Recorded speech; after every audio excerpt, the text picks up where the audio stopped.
हाल पूछ लेने से कौन सा हाल ठीक हो जाता है मेरे दोस्त।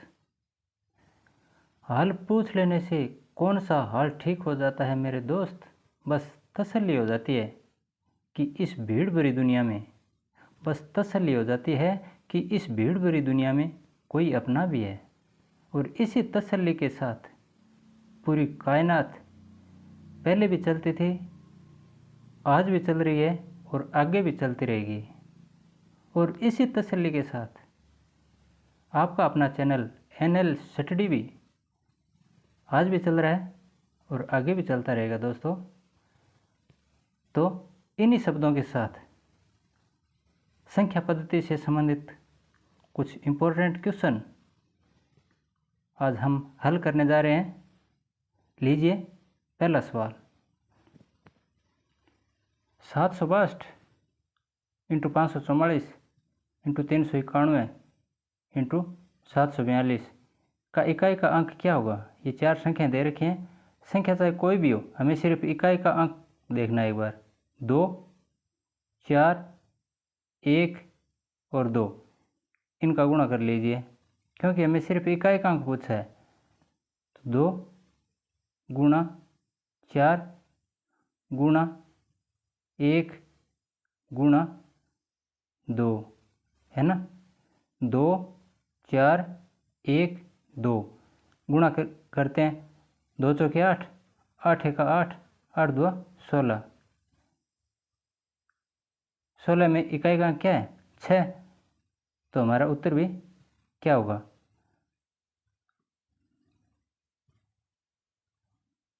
6, यानी इकाई का अंक क्या होगा 6। यही पूछा है। अगला प्रश्न देखिए। 397 की घात 25। ये ऐसे भी लिख सकता हूँ मैं 397 की घात 25 ऐसे भी लिख सकते हैं। गुणा 693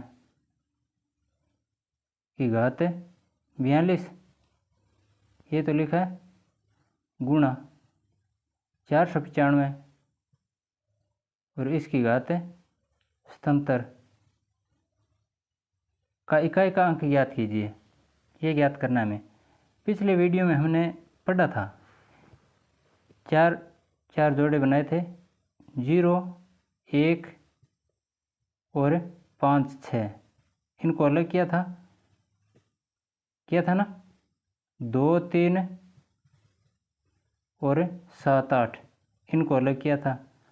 4 अंक ये 4 अंक ये 8 तथा 2 पूर्ण वर्ग संख्या थे 4 और 9, उनको मैंने अलग किया था।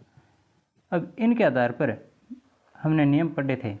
अगर 0, 1, 5, 6 ये इकाई के अंक हैं तो उस संख्या को हल करने के बाद में जो गुणनफल आएगा, जो संख्या आएगी घातांक हल करने के बाद में, उसमें इकाई का अंक भी ये संख्याएं हैं, इनका इकाई का अंक यही होगा। यानी 0, 1, 5, 6 अगर 6 है तो 6 उत्तर में इकाई का अंक होगा। अगर इकाई का अंक संख्या 5 है तो उत्तर में भी इकाई का अंक 5 होगा। अगर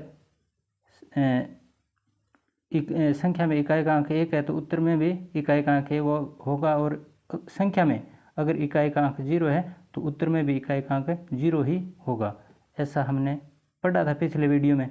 और इसमें क्या पढ़ा था 2, 3, 7, 8 अगर ये हैं तो हमने अच्छे ढंग से पढ़ा था कि अगर 2, 3, 7, 8 ये इकाई के अंक हैं, इसमें 7 है इसमें 3 है, तब क्या करेंगे जो इकाई का अंक है उसके आधार पर जो घातांक है, जैसे इसमें 25 है इसमें 42 है, इसमें 4 का भाग लगाओ।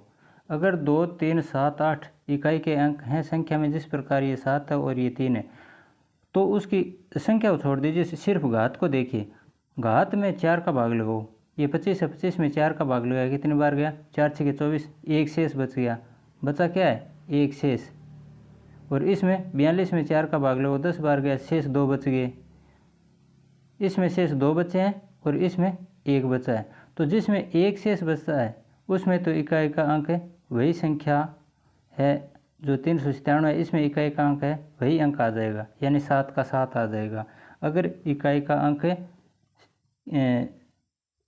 इसमें घातांक में 25 में अगर 4 का भाग लगाने पर है शेषफल 1 बचता है तो ये इकाई का अंक आ जाएगा। ये पढ़ा था हमने। और दूसरा क्या पढ़ा था, अगर शेषफल 2 बचते हैं, जैसे इसमें 2 बच गए, तब हम स्क्वायर करेंगे इकाई का अंक है उसका। अगर 3 बचते हैं तो घन करेंगे, अगर 0 बचता है तो 4 बार लिखेंगे, यानी घात यहाँ 1 करेंगे। अगर 1 शेष बचता है तो 1, 2 शेष बचता है तो इकाई की घात 2, अगर 3 शेष बचता है तो घात 3, अगर 0 शेष बचता है तो घात 4 करते हैं। लेकिन यहाँ क्या बचा है, शेष 2 बचता है, तो 3 की घात 2 कर दो, कितनी होती है 9, और गुणा ये 5 वाला कॉन्सेप्ट था। अगर इकाई का अंक 0, 1, 5, 6 ये 5 आता है, तब क्या करते हैं, हमें सीधा का सीधा इकाई का अंक ही उतार देते हैं। 6 है तो 6, 5 है तो 5, और ये 1 है तो 1, तो मैंने यहाँ 5 का 5 उतार दिया। अब 7 गुणा 3 3 9 गुणा 5, अब इनका गुणा कर लो। जैसे 9 7 63, 63 का भाग नहीं आता है, तो 7 और 5 का भाग हमें आ सकता है। 7 5 35, 35 नंबर 315, कितने होते हैं 315। इकाई का अंक क्या है इसमें 5, तो यही हमारा उत्तर होगा। इसमें इकाई का अंक क्या होगा 5। अब सैदे में जो भी विकल्प है 5 वाला, वो विकल्प उत्तर आ जाएगा। अगला प्रश्न देखिए, यदि किसी संख्या को 143 से भाग दिया जाए, 143 से भाग दिया है तो 16 शेष बचता है। कितना शेष बचता है 16। यदि उसे 13 से भाग दिया जाए तो शेष क्या बचेगा।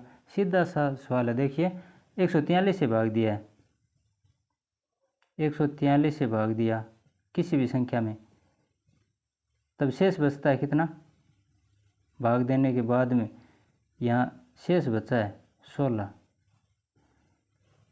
बच गया। अब इसने लिखा है 13 से भाग दिया जाए तो 143 से भाग देने पर तो 16 बचते हैं, लेकिन 13 से भाग देने पर 13 143 का एक गुणक है दोस्तों। 143 में 13 का भाग पूरा पूरा जाता है, कितनी बार 11 बार। 13 का 143 में भाग अगर पूरा पूरा जाता है तो 143 में जिस 143 का जिस संख्या में भाग जाएगा उस संख्या में 13 का भी भाग जाएगा। तो कहने का मतलब है यहाँ जो भी संख्या है कोई, वो अगर 143 से विभाजित हो रही है तो 13 से भी विभाजित होगी। 13 का पढ़ा बोलिए 143 में पूरा पूरा जाता है, इसलिए बोल रहा हूँ मैं। और सवाल पूछेंगे तो इसी प्रकार से सवाल पूछते हैं, वो कोई ना कोई कहीं ना कहीं टकराव होता है उनका।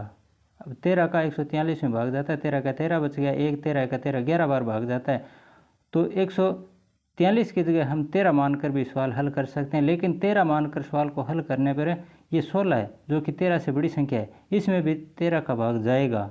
16 इससे तो शेष बच गया, लेकिन 13 से शेष नहीं बचेगा। 13 अगर यहाँ 13 रख देते हैं, 143 की जगह एक बार 13 रख दीजिए, तो इस संख्या में तो पूरा भाग चला जाएगा, लेकिन 16 जो शेष बचा इसमें भी भाग जाता है। एक बार 13 एका 13 बच गए, कितने शेष 3 बच गए। तो यहाँ क्या पूछा है, 13 से भाग दिया जाए तो शेष क्या बचेगा, यही उत्तर होगा। 3 शेष बचे हैं, कितने 3, बस सीधा सा यही फर्ड है। 143 में 13 का भाग जाता है, इसलिए जो शेष बचा है उसमें 13 का भाग लगा दीजिए, 3 शेष बचेगा, वो उत्तर होगा।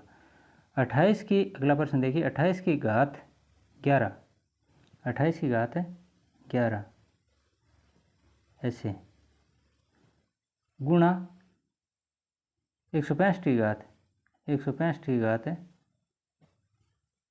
16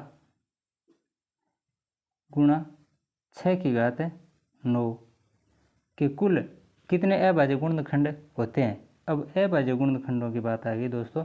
अभाज्य गुणनखंड कितने होते हैं ये बताना है।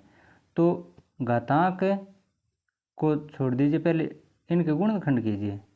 28 के गुणनखंड, 165 के गुणनखंड और 6 के गुणनखंड। यहाँ लिख रहा हूँ मैं ये 28, एक बार ये सवाल यहाँ ऊपर देखिए, 28 बराबर इनके अभाज्य गुणनखंड लिखने 165 इनके भी अभाज्य गुणनखंड और 6 कितने होते हैं? 2 गुणा 2 गुणा 7, 7 2 14, 14 2 28, 28 के गुणनखंड हो गए। इसी प्रकार 165 के 165 के अभाज्य गुणनखंड ज्ञात करेंगे तो कितने आते हैं? आप 3 गुणा 5 गुणा 11, 5 थे 15, 15 11 165। इसी प्रकार 6 के 2 गुणा 3, ये तो आ गए गुणनखंड। अब इनकी घातांक 28 की घातांक 11 है तो इनकी घात 11 कर दो, और 165 की घात 16 है तो इसकी घात भी 16 कर दो, और 6 की घात 9 है तो यहाँ भी 9 घात कर देते हैं। अब ध्यान से देखो, 2 गुणा 2 गुणा 7, कुल कितने गुणनखंड है यहाँ? 1 2 3, 3 गुणनखंड है ना। और 3 गुणनखंड है, इनकी घात 11, कहने का मतलब 3 गुणनखंड 11 बार आएंगे तो 11 से गुणा कर दो, जितने भी गुणनखंड है उसका 11 से गुणा कर दो। 28 की घात 11 का मतलब 11 तिये 33 गुणनखंड है। कितने हो गए? 33, यहाँ लिख रहा हूँ मैं 33 गुणनखंड हो गए। और फिर 11 1 2 3, यहाँ भी 3 गुणनखंड है, इसकी घात है 16, 16 तिये 48, कितने? 48। और यहाँ 2 गुणा 3, 2 गुणनखंड हो गए, इनकी घात है 6 नहीं 9 है तो 9 2 18, कितने हो गए? 18। यहाँ सिर्फ हमें जोड़ करना है। अभाज्य गुणनखंडों की संख्या पूछी है तो गुणनफल ये गुणा का निशान जरूर है, लेकिन ये गुणा नहीं करना है, हमें जोड़ करना है। कुल अभाज्य गुणनखंड हैं उनकी संख्या बतानी है, तो संख्या बताने के लिए 33 48 और 18 इनका जोड़ कर दो। इनका जोड़ कितना आता है?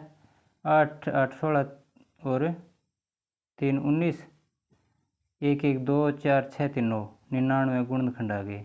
अभाज्य गुणनखंड कितने आ गए? 99। इस प्रकार से हमें कोई भी अभाज्य गुणनखंडों की संख्या वो भी ज्ञात कर सकते हैं। अगला प्रश्न देखिए, किसी संख्या में लगातार 3 4 7 से भाग देने पर शेष 3 4 7 से भाग देने पर शेष क्रमशः 1 2 4 बचते हैं। यदि उनमें 9 5 2 का क्रम से भाग दिया जाए तो क्या बचेगा? सबसे पहले तो मैं एक आपको छोटी सी हिंट बता रहा हूँ। भाजक का भाग लगाया जाता है किस में? भाजक का भाग लगाया जाता है भाज्य में, लगाया जाता है ना। भाजक का भाज्य में भाग लगाया जाता है, तब क्या बचता है? भागफल आता है।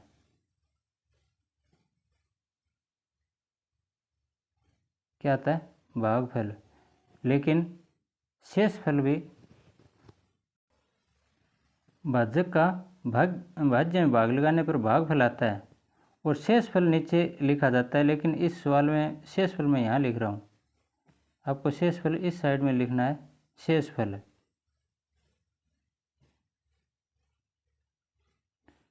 भाजक का भाज्य में भाग लगाया, भागफल आ गया, और शेषफल यहाँ लिख दिया।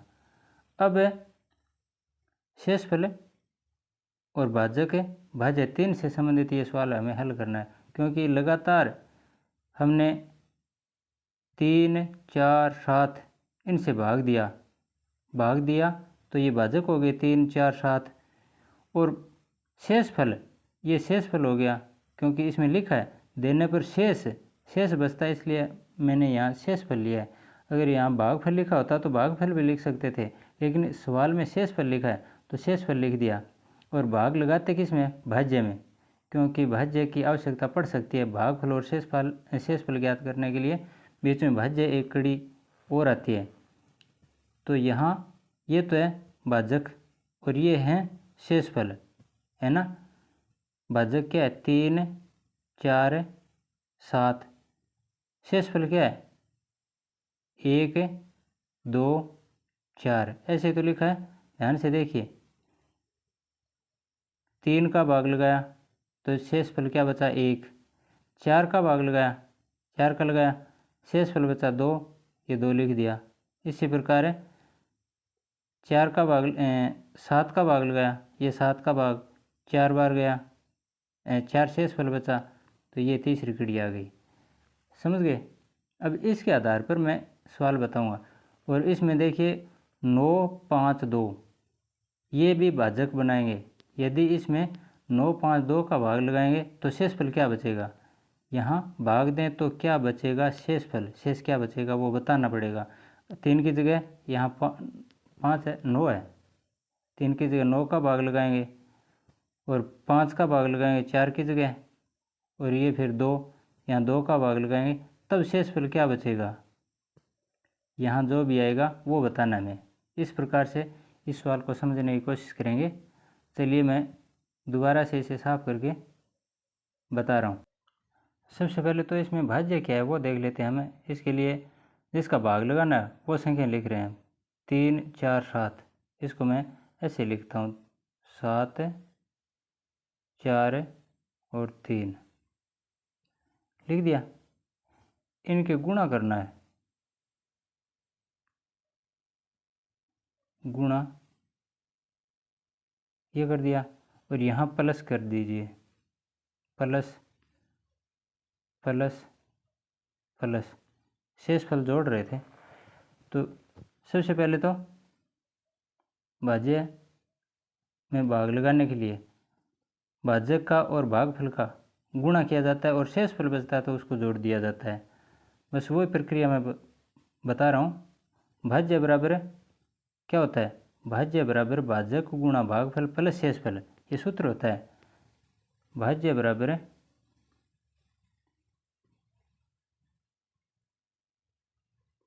भाजक गुणा भागफल प्लस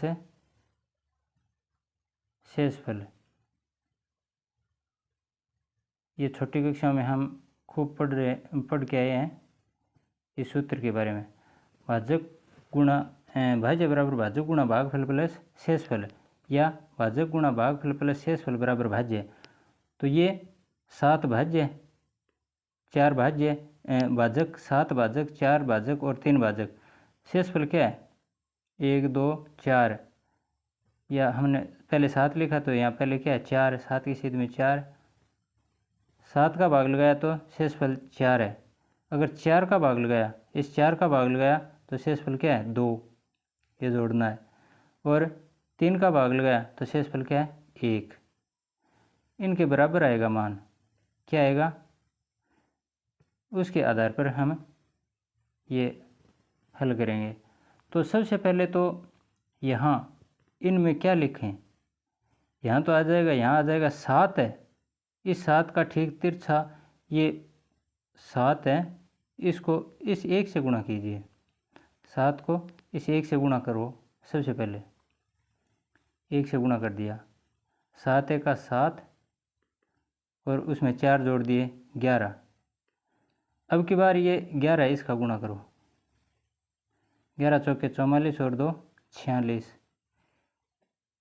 फिर तीसरी बार है, इस 46 का गुणा करो, ये 46, 46 का 3 से गुणा करें, 3 6 का 18 और 3 चौके 12, 1 13, 138, 138 का और 1 का जोड़ क्या होगा 139। ये 139 आ गया भाज्य हमारा। भाज्य क्या आ गया 139। अब इस 139 में भाग लगाना है हमें किसका, किसका भाग लगाना है 9, 5, 2 का। ये मैं यहाँ लिख रहा हूँ 139, ये क्या है भाज्य। इसमें भाग लगाना है किसका, एक बार तो 5 का 9 का है, सॉरी पहले 9 का और फिर 5 का, दूसरी बार 5 का लगाना है और फिर तीसरी बार किसका लगाना है 2 का। ऐसे तो है।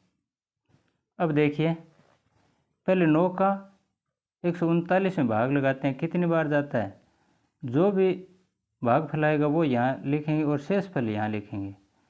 9 एक का 9, 9 का 13 में भाग लगा, 9 एक का 9, बच गए 4, 4 के आगे 9 उतार लिया तो 49 हो गए। 49 में 9 का भाग जाता है, 9 पंजे 45, कितनी बार गया, 9 पंजे 45, शेष बच गए 149 थे ना वो, 49 में से 45 घटाने पर 4, शेषफल 4 बचे हैं। आप अलग ये भाग हल करके देख लीजिए। 9 का भाग लगाना है 139 में, 15 बार पूरा पूरा भाग जाएगा और 4 शेष बचेंगे। जो 4 शेष बचे हैं वो इसी लाइन में, क्योंकि 9 का भाग लगाया तो 9 की सीध में ही शेषफल लिखेंगे आगे। अब 5 का भाग लगाओ 15 में, कितनी बार जाता है, 5 दिए, भागफल यहाँ लिखेंगे नीचे, 5 दिए 15, 15 में 5 का पूरा पूरा भाग चला गया, शेषफल क्या बचा, 0।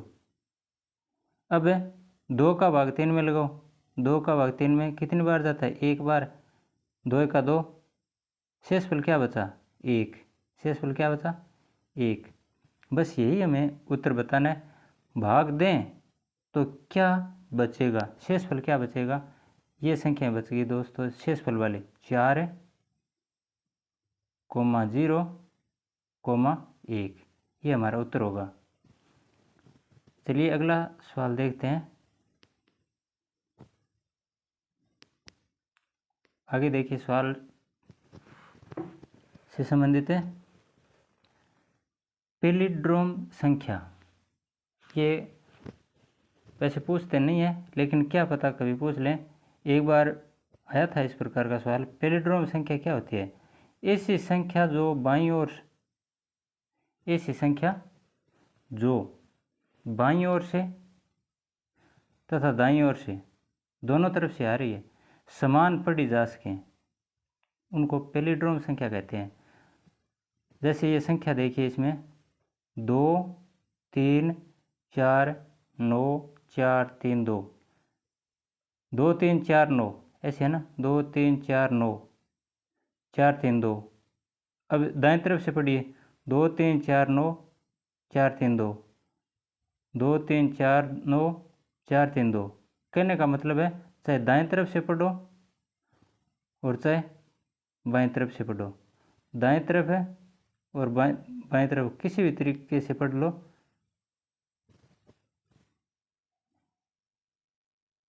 दाएं तरफ या बाएं तरफ, चाहे इस साइड से पढ़ लो 2 3 4 9, चाहे इस साइड से पढ़ लो 2 3 4 9 4 3 2, यानी दाएं और बाएं दोनों तरफ से पढ़ लो, वो एक जैसी संख्या होगी तो उनको पैलिंड्रोम संख्या बोलते हैं। आगे देखिए, दो संख्याएं ज्ञात करना, दो संख्याएं ज्ञात करना जबकि उनका योग और अंतर दे रखा हो। ऐसी दो संख्याएं ज्ञात करनी है जिनका योग और अंतर, अंतर का मतलब होता है घटाव और योग का मतलब होता है जोड़, ये दे रखे हैं तो वे संख्याएं क्या होंगी। इनके लिए अगर पहली संख्या ज्ञात करनी है तो दोनों का योग और अंतर है जो दे रखे हैं सवाल में, उनका जोड़ कर दीजिए और 2 का भाग लगा दो। और दूसरी संख्या ज्ञात करने के लिए योग और अंतर का घटाव, योग में से अंतर को घटा दीजिए फिर 2 का भाग, यानी एक बार उनका जोड़ना एक बार उनका घटाना।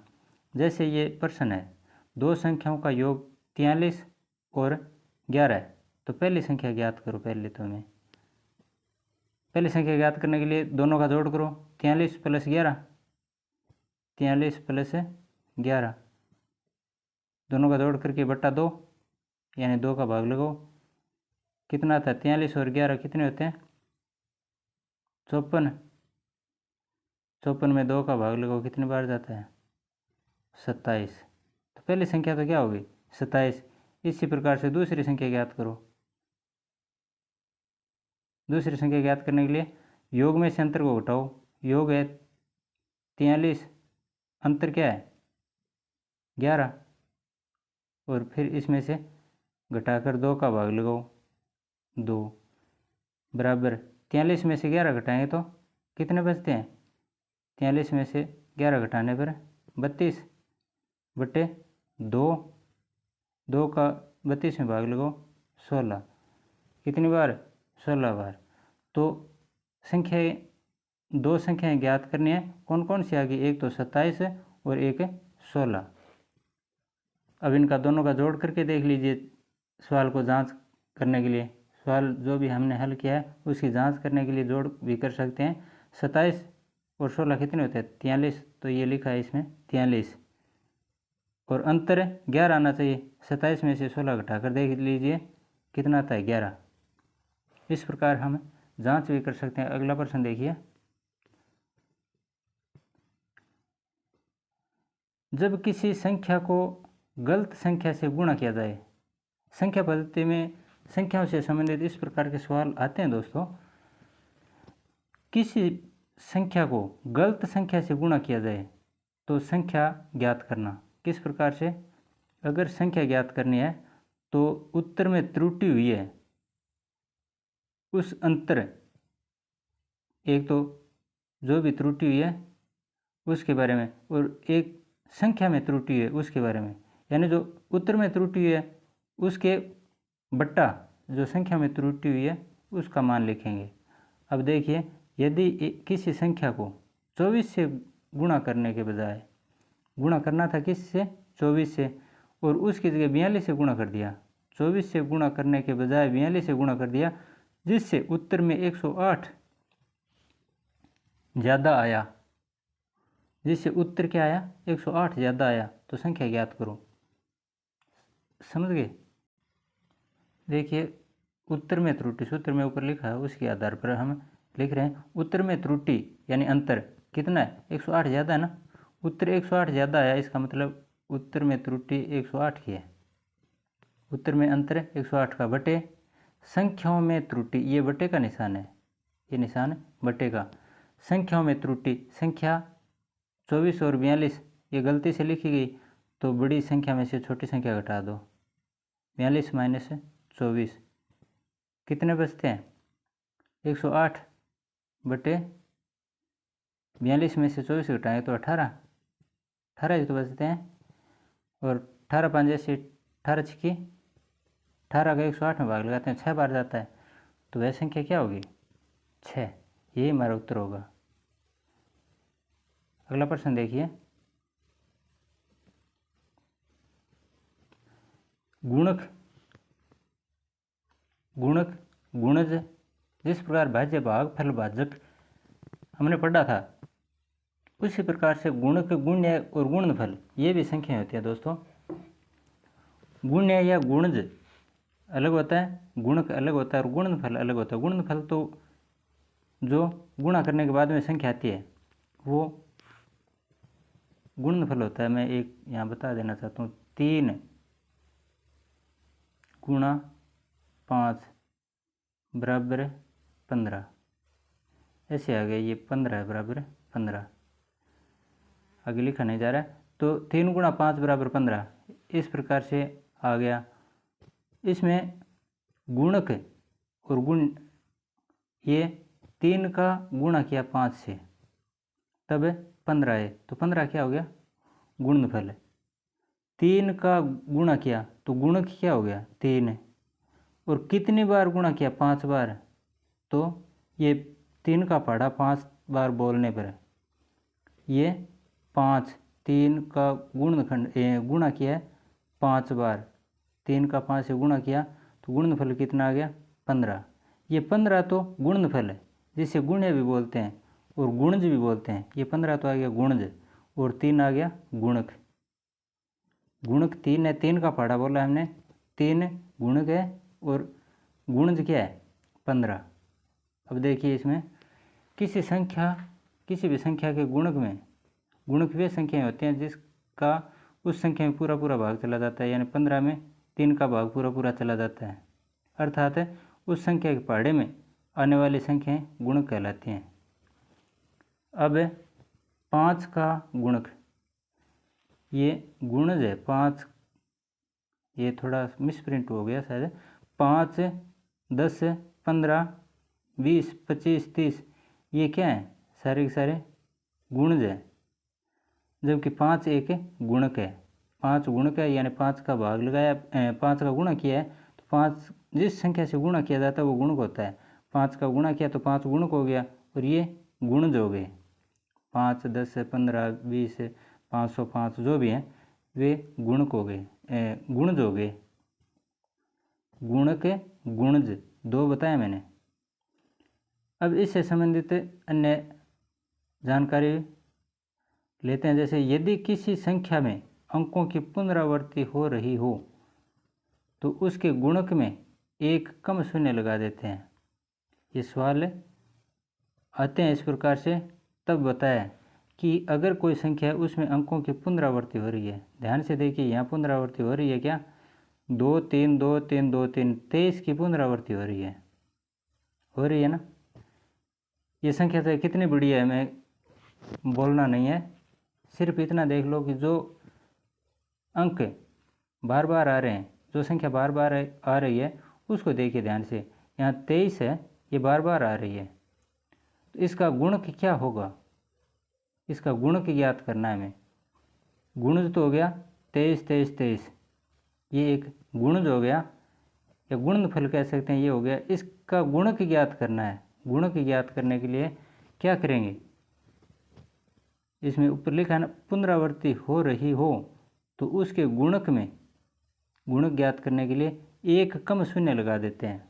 कैसे, सीधा सा याद रखना, 2 अंकों की पुनरावृत्ति हो रही है इसलिए एक शून्य, 2 अंकों की पुनरावृत्ति हो रही है इसलिए एक शून्य, 5 अंकों की पुनरावृत्ति हो रही है तो 4 शून्य, 20 अंकों की पुनरावृत्ति हो रही है तो 19 शून्य, यानी एक कम। यही बात बता रहे हैं, गुणक में एक कम शून्य लगाते हैं। पुनरावृत्ति जितने अंकों की हो रही है उससे, यहाँ 2 अंकों की पुनरावृत्ति हो रही है तो एक शून्य लगाना है, एक कम शून्य लगाना है, बाकी एक लिख दो। यहाँ 23 कितनी बार आया है, देखिए 23 कितनी बार आया, 3 बार आया है, 1 2 3, 3 बार 23 आया तो इसको 3 बार लिखो, लेकिन लिखो ऐसे 1 1 1, 3 बार लिख दिया। अब इनके बीच में शून्य लगाना है हमें, 2 अंकों की पुनरावृत्ति हो रही थी उससे एक कम। अब इनके बीच में एक शून्य लगा दो, ये जितने भी हैं ये गुणक आ गया बस। चाहे 1 0 1 0 1 बोलो, चाहे इकाई दहाई सैकड़ा हज़ार 10,000 10,101 बोलो, चाहे कुछ भी बोलो, ये गुणक है।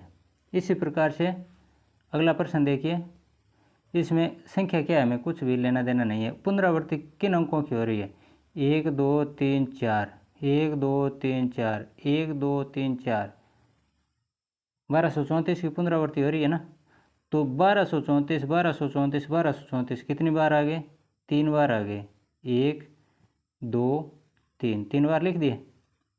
अब इनके बीच में शून्य लगाने हैं हमें, कितने, अभी मैंने बताया था अगर 20 शून्य तो 20 अंक हैं जिनकी पुनरावृत्ति हो रही है, वो 20 अंक हैं तो 19 शून्य लगाओ।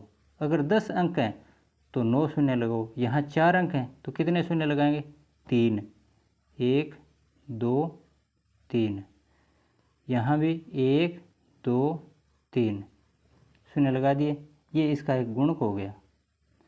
इस प्रकार से गुणक याद किया जाता है दोस्तों। अगला प्रश्न देखिए, n संख्याओं तक, n यानी प्राकृत संख्याएं, n संख्याओं तक किसी संख्या से विभाजित होने वाली संख्याएं ज्ञात करने के लिए सूत्र क्या होता है, कुल संख्याएं बटा भाजक, कुल संख्याएं ऊपर बटा भाजक। कैसे, जैसे ये प्रश्न लिखा है, 400 से 800 तक की कितनी संख्या 9 से विभाजित होंगी। इसके लिए सबसे पहले तो आप संख्याएं कुल कितनी है वो ज्ञात करो। 400 से लेकर 800 तक संख्या कितनी होती हैं, 1 से 800 तक तो 800 होगी, लेकिन 400 से 800 तक ज्ञात करने के लिए आप क्या करेंगे, 800 में से 400 घटाओ, 800 में से 400 घटाइए और बट्टे 9। कितनी संख्याएं 9 से विभाजित होते हैं, 9 से विभाजित होने का मतलब 9 का भाग लगाओ, 800 में से 400 घटाने पर कितने बचते हैं? 400 बटे 9। अब 9 का इसमें भाग कितने बार जाता है? 9 चौके 36, बच गए 4, उतार लिया शून्य, 9 चौके 36, बच गए 4, यानी 4 बटे 9। 44 से 4 बटे 9 ये उत्तर आया है। तो 4 बटे 9, इसमें सिर्फ इतना पूछा कि 9 से विभाजित होने वाली संख्या कितनी है? 9 से विभाजित, ये 4 बटे 9, 4 विभाजित नहीं है 9 से, तो इसको छोड़ दो। कितनी संख्या है? 44। 9 से विभाजित होने वाली संख्या है 44 उत्तर आएगा। अब शायद हमें विकल्प में अगर 44 कहीं लिखा हुआ मिलेगा तो वही उत्तर करना है हमें। अगला प्रश्न देखिए, 2 अंकों की संख्या तथा उसके उल्टने से बनी संख्या का योग सदैव 11 से विभाजित होता है। 2 अंकों की संख्या, आपने कोई भी 2 अंकों की संख्या ले लेते हैं तो उनसे बनी संख्या, अभी हमने पीछे सवाल किया था उसी को मान कर ले चलते हैं। 24 और 42 आया था, उसमें 2 अंकों की संख्या मान लीजिए, कोई 2 अंकों की संख्या, एक तो 24 है, इस संख्या के अंकों, 2 अंकों की संख्या तथा उसको उल्टने से बनी संख्या, इसको उल्ट दीजिए। 2 4 का 4 2 कर दो, 2 4 का 4 2 कर दो से बनी संख्या। अब इनसे जो भी कोई संख्या बनी है, यानी 24 को पलटने से क्या संख्या बनी? 42। इनका योग करो, इनका योग करने पर सदैव 11 से विभाजित होगी। ये संख्या हमेशा 11 से विभाजित होती है। देखिए हल करके होती है या नहीं होती। 4 और 2 6, 2 और 4 6 बटे 11, 11 का भाग 66 में कितनी बार जाता है? 6 बार। हो गया ना। कोई भी संख्या ले लीजिए 2 अंकों की, जरूरी नहीं है ये, अन्य भी कोई संख्या 82 28 ले लो या जो भी है। इस प्रकार से ये कॉन्सेप्ट भी हमारा क्लियर हो गया। अगला प्रश्न देखिए, 2 अंकों की संख्या तथा उसके उल्टने से बनी संख्या का अंतर सदैव 9 से विभाजित होता है। अभी जो संख्या हमने क्या ली थी? 24, और दूसरी थी, इसको पलटने से कौन सी संख्या बनी? 42 बनी थी ना। अब सवाल थोड़ा घुमा दिया इसने, संख्या का अंतर, अब इनका अंतर करना है। अंतर का मतलब है 42 में से 24 घटाना है। 42 माइनस 24, पिछली बार तो जोड़ किया था, अब की बार घटाना है। घटाने पर हमेशा किससे विभाजित होगी? 9 से विभाजित होगी। ये 9 लिखा है, उसमें 11 था, यहाँ 9 है, तो क्या विभाजित होती है? चलो जांच करते हैं हमें। 12 में से 4 गए 8, और 3 में से 2 गया 1। 42 में से 24 घटाने पर 18 बचते हैं बटे 9। अब 9 का 18 में भाग जाता है क्या? पूरा पूरा जरूर जाता है 2 बार। 9 2 18। इस प्रकार से ये भी हमारा सत्य कथन पाया गया है। तो कोई भी संख्या है, 2 अंकों की संख्या है, उसको उल्टा करना है पहले, तो फिर जोड़ करोगे तब तो 11 से विभाजित होगी, अगर अंतर करोगे यानी घटाव करोगे तो 9 से विभाजित होगी। यही बात बताना चाहते हैं इसमें। आगे देखिए, कुछ हमेशा याद रखने योग्य कथन है। 1 से 100 तक की संख्याओं को, 1 से 100 तक की जितनी भी संख्याएं होती हैं उन संख्याओं को आपस में गुणा कीजिए, और गुणा करने के बाद उसमें शून्य कितने आते हैं, ये शून्य वाला मामला है दोस्तों। ये शून्य कितनी बार आते हैं, इसके लिए हमें बार बार गुणा करने की आवश्यकता नहीं है। याद रखना 24 शून्य आते हैं हमेशा। 1 से 100 तक संख्याएं लिखने के बाद उनको आपस में गुणा कीजिए, बार बार जितनी संख्या उनको आपस में गुणा कीजिए, लेकिन गुणा करने के बाद शून्य की संख्या जब देखेंगे हम तो 24 आती हैं।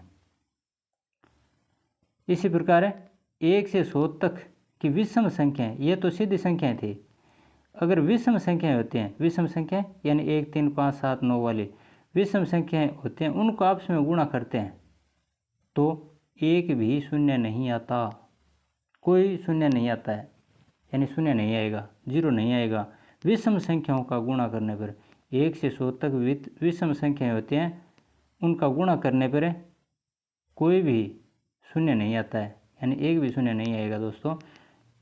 लेकिन अगर अभाज्य संख्याएं आती हैं 1 से 100 तक, ये तो विषम संख्याएं थी, लेकिन ये अभाज्य संख्याएं हैं। 1 से 100 तक अभाज्य संख्याओं को आपस में गुणा करने पर एक शून्य आता है, सिर्फ एक बार शून्य आता है अभाज्य संख्याओं का गुणा करने पर। और वो भी क्यों? क्योंकि 2 है वो एक अभाज्य संख्या है, जो सबसे छोटी सम संख्या भी है। तो 2 की वजह से एक शून्य आता है। 2 का 5 से गुणा करो या 2 का 8 से गुणा करो, कोई भी कुछ भी किसी भी तरीके से 2 का 10 से गुणा कर दो। 1 से 100 तक अभाज्य संख्याएं, 10 से नहीं सॉरी अभाज्य संख्याओं का गुणा करना है। तो 2 का अभाज्य संख्या 5 भी है, 5 से गुणा करने पर कितना आता है? 10 आता है, एक शून्य आ गया। 1 से 100 तक अभाज्य संख्याओं का आपस में गुणा करने पर कितने शून्य आते हैं? कितने? 1। और 1 से 100 तक विषम संख्याओं का गुणा करने पर कितने शून्य आते हैं? हाँ सही सोचा आपने, एक भी नहीं।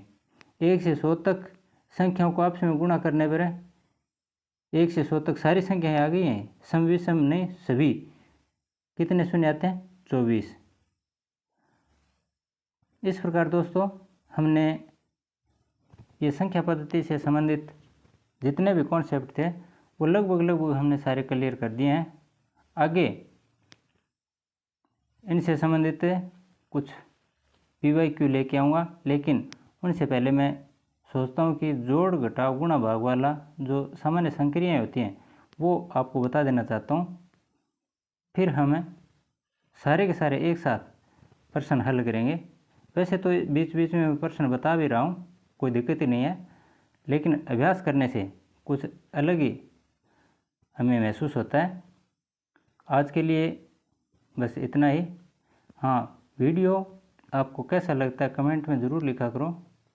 सिर्फ मेरे बोलने से मेरे को पता नहीं चलता है कि मेरे में क्या कमी है, किस प्रकार से आपके समझ में आ रहा है या नहीं आ रहा। तो आप थोड़ा सा मेरे को कमेंट में बता दिया करो ताकि मेरे को पता चल सके। धन्यवाद। जय हिंद।